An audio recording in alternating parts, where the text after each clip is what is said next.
Hello Bama fans! Bama has a big decision ahead of it. How will it stop Dylan Sampson in Tennessee? Using a big asset like DeBoer and Jalen Milroe's strategy?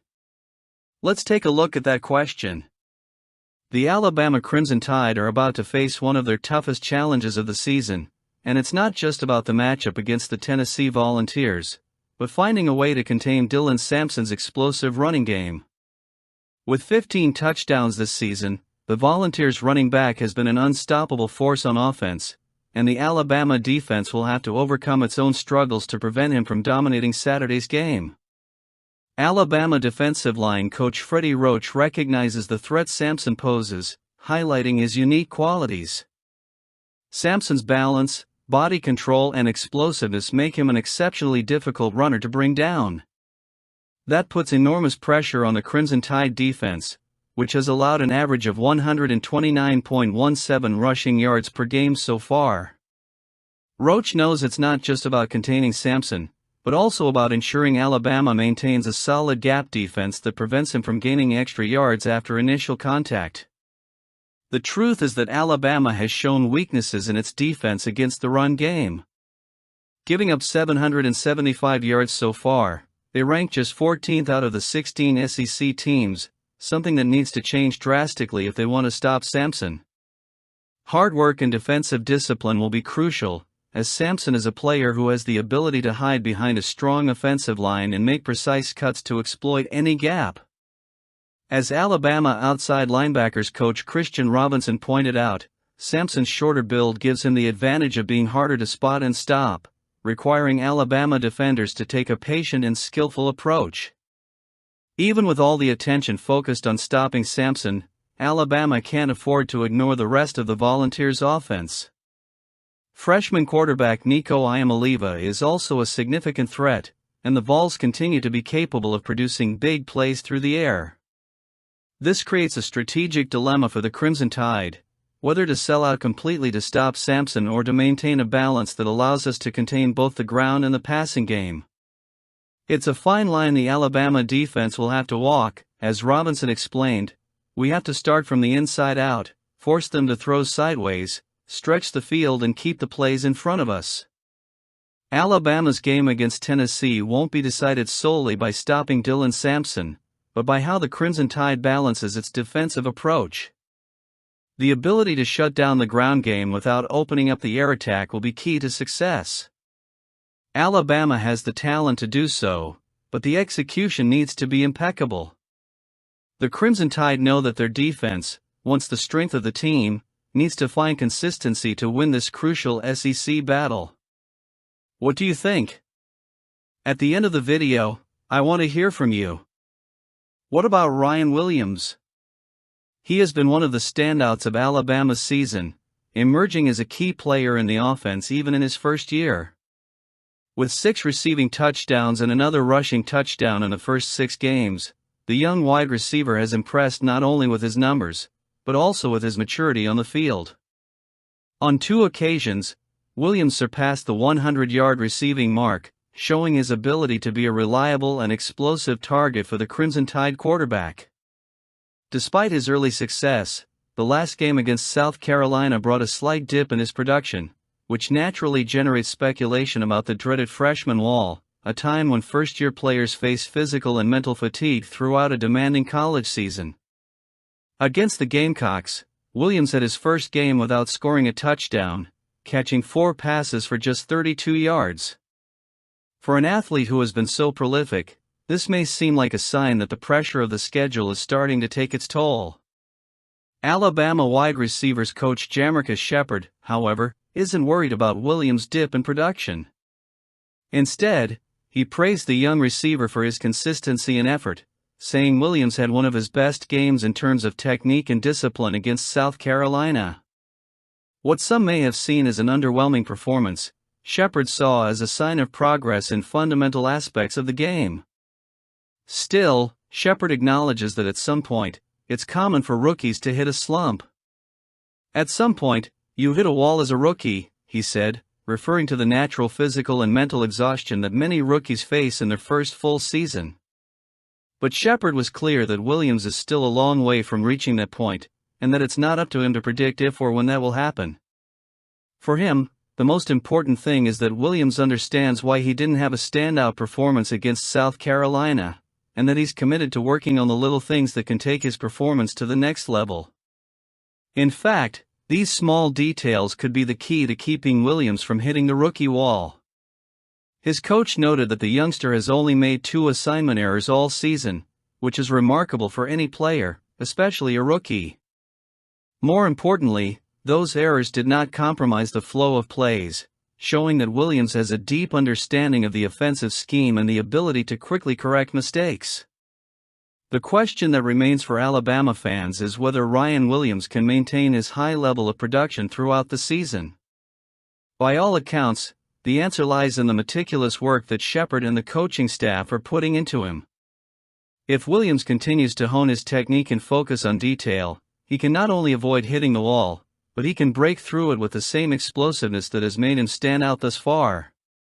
With the help of a thoughtful coach and his own dedication, Williams has what it takes to continue to be one of Alabama's top offensive weapons in the title race. Let's keep going!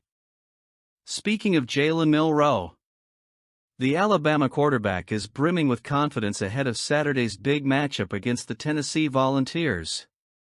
Backing up to Bryce Young the last time the Crimson Tide played in Knoxville in 2022, Milroe has a chance to turn around the bitter outcome of that 52-49 loss. The epic game ended with a last-second field goal, and the stands at Neyland Stadium erupted as Tennessee fans stormed the field to celebrate. Now, with a season of maturity and leadership, Milroe is ready to lead his team in search of revenge. During an interview after practice this week, Milroe expressed full confidence in the team and its preparation. He noted that the group understands the rivalry with Tennessee and the hard work required to be at their best on Saturday. "We have a lot of guys in the locker room who recognize the rivalry and recognize all the hard work that needs to be put in during the week so that we can be at our best when Saturday comes around," Milroe said, showing that the team is focused and motivated. The young quarterback stressed the importance of having fun in a game of such magnitude, enjoying the competitive atmosphere and the opportunity to show their best on the field. On the other hand, defensive lineman Tim Smith shared some of the peculiarities of Alabama's preparation for the game. A signature tradition of games in Knoxville is the famous song Rocky Top, which has echoed in Neyland Stadium since 1972 and serves as a sort of anthem for Tennessee fans.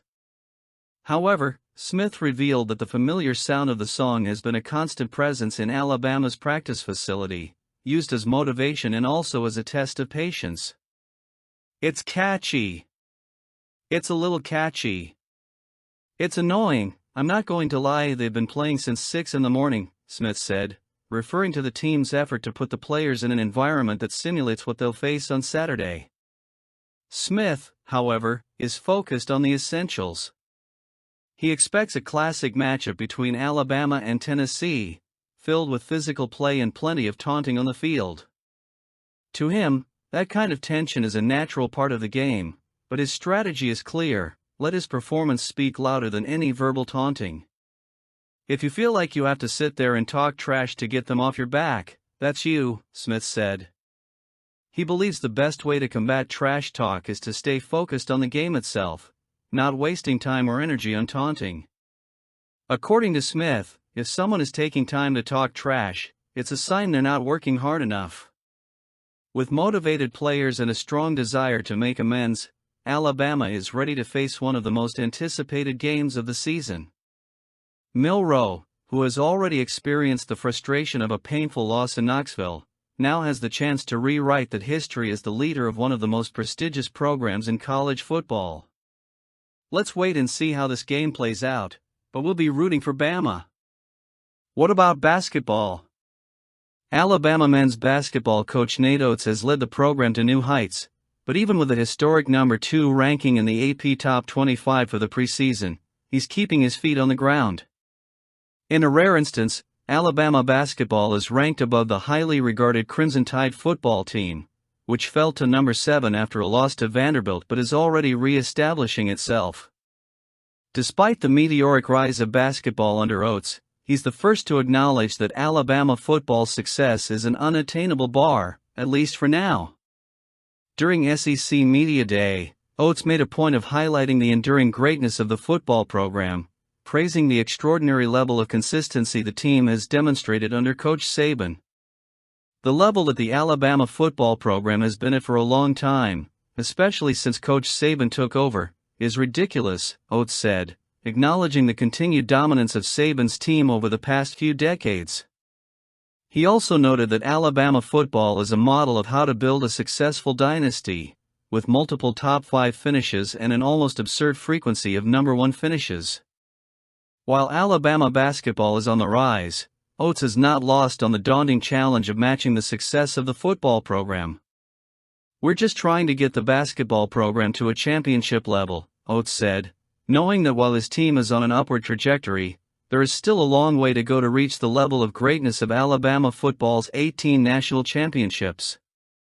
He was clear that while basketball is competing at a high level, they are still far behind in terms of historic titles. This humble acknowledgement does not diminish the impact that Oates has had on the Alabama basketball program.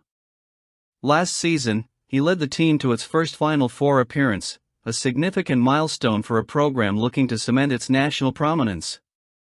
Additionally, Oates has won 4 SEC titles in just 5 seasons, a remarkable feat that solidifies his position as one of the nation's top coaches. He now prepares for his 6th season with a team that conference media says is the favorite to win the SEC, a projection that hasn't happened since the 2002-2003 season. With the competitive mindset that characterizes him, Oates has his sights set on something even bigger, a national title. "We're going to try to get our seeding as high as we can for the NCAA tournament," he said, demonstrating his ambition to turn the regular season into a tournament success. "Make a run, try to win a national championship in basketball as well," he added, reaffirming that the ultimate goal is to put Alabama basketball on the same level of respect and tradition that football once achieved. While Alabama football still dominates the state's sports history, Oates is slowly writing his own story, with the expectation that Crimson Tide basketball can also be counted among the giants. And while he is modest about the football comparison, he makes it clear that the work is far from over. Let's move forward with the football team now under Coach DeBoer and also with Nate Oates on the basketball team. What do you think? Comment below.